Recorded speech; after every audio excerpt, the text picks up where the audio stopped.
Bonjour mes amis, je suis ravi de vous retrouver dans une nouvelle leçon. On est toujours dans le marketing stratégique et plus précisément dans les stratégies génériques de Porter. On a déjà vu la stratégie de domination par les coûts. Par la suite, on a vu l'autre stratégie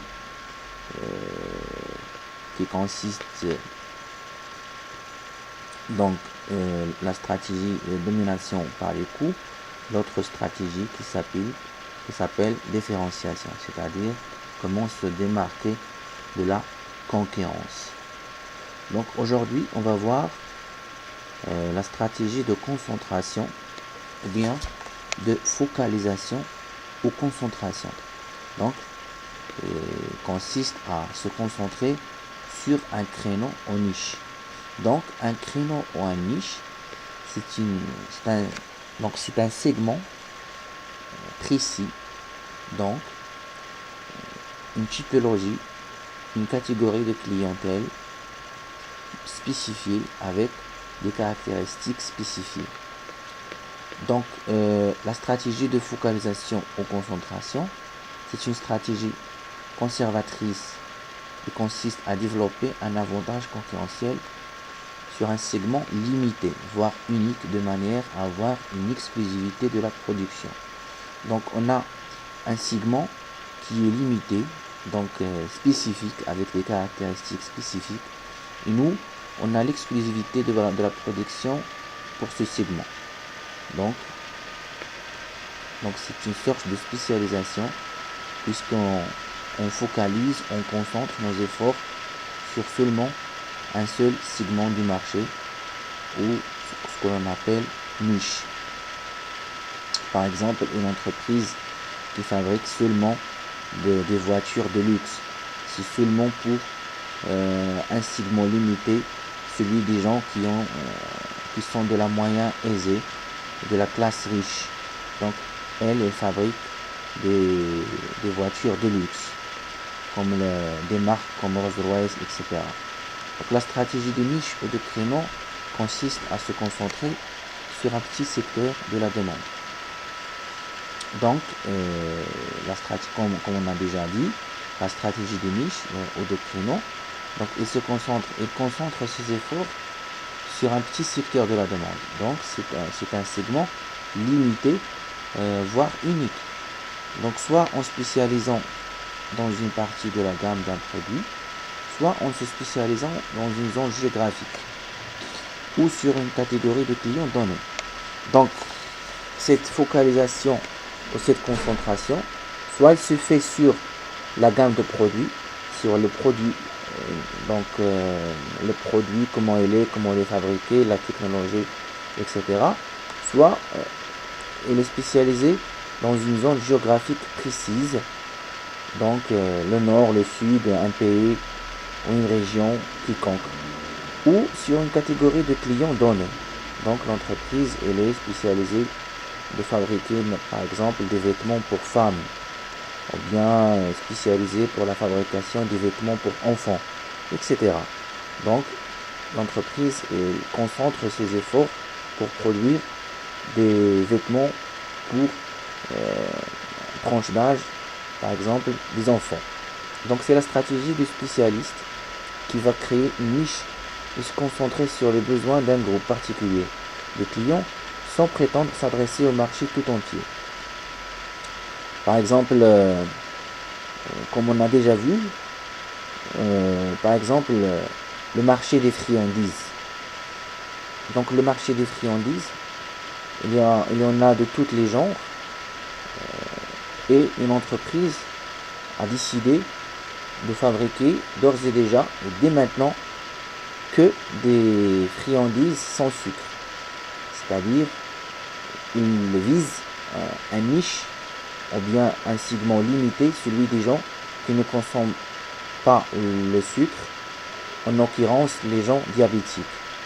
Donc, l'entreprise ne veut pas s'adresser au marché tout entier, elle veut seulement cibler ces gens qui sont diabétiques et qui n'ont pas besoin diabétiques et qui n'ont pas besoin de bonbons avec sucre. Donc, quelles sont les conditions de réussite? Donc, afin que cette stratégie soit bien réussie, il y a des conditions. Donc, tout d'abord, définir les caractéristiques du produit proposé au consommateur. C'est-à-dire, il faut bien définir les caractéristiques du produit proposé au consommateur. Donc, par exemple, la qualité, la spécificité de ce produit, pourquoi ce produit il est proposé seulement à ce segment limité. Donc, c'est quoi l'avantage? Donc, c'est segmenter rigoureusement le marché auquel on s'adresse. Donc,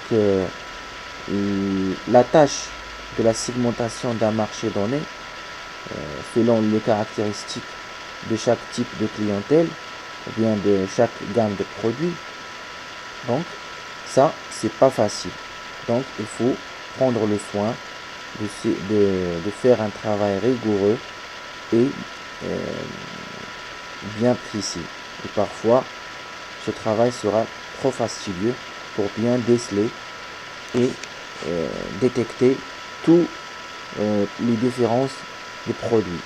Donc, il faut savoir le segment à qui on s'adresse, ses caractéristiques, ses besoins, pour bien répondre à ces besoins à travers la production d'une gamme de produits spécialisés.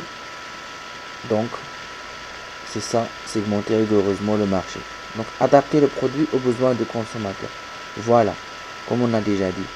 Donc après avoir fait une étude de marché minutieuse, segmenter le marché rigoureusement, donc on va détecter les besoins de ce niche et de ce créneau, donc ce segment limité, et on va adapter la production aux besoins de ces consommateurs. Donc voilà les conditions pour réussir cette stratégie, la stratégie de focalisation ou de concentration. Donc sur un créneau ou bien niche. On dit niche, c'est un segment étroit de marché qui représente une catégorie de clientèle bien spécifique. Donc, quels sont les avantages de cette stratégie de focalisation ou de concentration? Donc, elle permet de dégager un profit supérieur à la moyenne du secteur. Voilà. Donc, l'entreprise, elle est spécialisée ou bien elle est concentrée sur un niche. Donc, il va sur ce niche, donc spécifiquement sur ce niche, il va générer des revenus supérieurs par rapport aux revenus générés par les concurrents sur ce même niche. Parce que l'entreprise, elle est investie, donc elle a acquis une expérience, elle va bénéficier de l'effet de l'expérience, donc pour ce niche ou ce créneau. C'est pour cela qu'elle ne va pas gaspiller d'autres ressources en produisant d'autres produits pour d'autres segments, puisqu'il est spécialisé, concentré, focalisé sur ce même niche. Donc il va générer des moyens, il va être rentable et son profit va être supérieur à la moyenne du secteur. Donc parmi les avantages aussi, il s'adresse à un créneau limité. Voilà, comme on a déjà dit, l'entreprise il ne va pas gaspiller de temps, il ne va pas être dispersé entre les différents marchés qui sont souvent pas harmonisés entre eux en termes de caractéristiques. Donc l'entreprise s'adresse à un niche, à un créneau limité, et va concentrer ses efforts et tirer le maximum de profit de ce créneau. Concernant les limites de cette stratégie, la stratégie de différenciation, la stratégie de focalisation donc et de concentration. Donc parmi les limites, rétrécissement de la différenciation des produits de l'entreprise par rapport à ceux de la concurrence. Donc l'entreprise ne va pas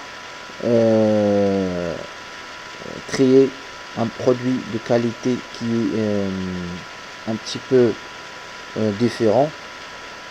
Donc il n'y a pas une grande différence entre le produit qu'on propose et le produit que proposent les concurrents, parce que si un des concurrents fait une stratégie de différenciation, il va nous concurrencer sur ce même segment niche, donc ça sera pas facile pour nous. Donc rétrécissement de l'écart entre les besoins de segments choisis et ceux de la clientèle moyenne de secteur. Donc il y a un rétrécissement de l'écart donc entre les besoins du segment choisi et ceux de la clientèle moyenne de secteur. Donc les besoins, donc c'est difficile à détecter pour un segment plus spécifique, et souvent il y aura un grand écart entre ce que demandent les gens en général dans ce secteur et ce que une seule partie de ce segment veut spécialement. Donc, et après, accroissement des différences des prix et des coûts entre l'entreprise spécialisée et les entreprises généralistes.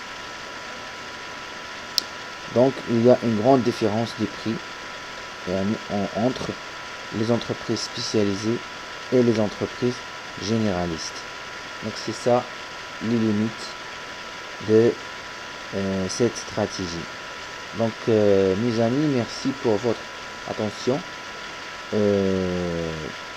Si cette vidéo vous a plu, partagez-la avec vos amis, abonnez-vous à la chaîne, donc cela vous permettra de recevoir les vidéos dès que je les mettrai en ligne. Donc merci pour votre attention, à la prochaine vidéo. D'ici là, je vous souhaite bon courage et bonne chance.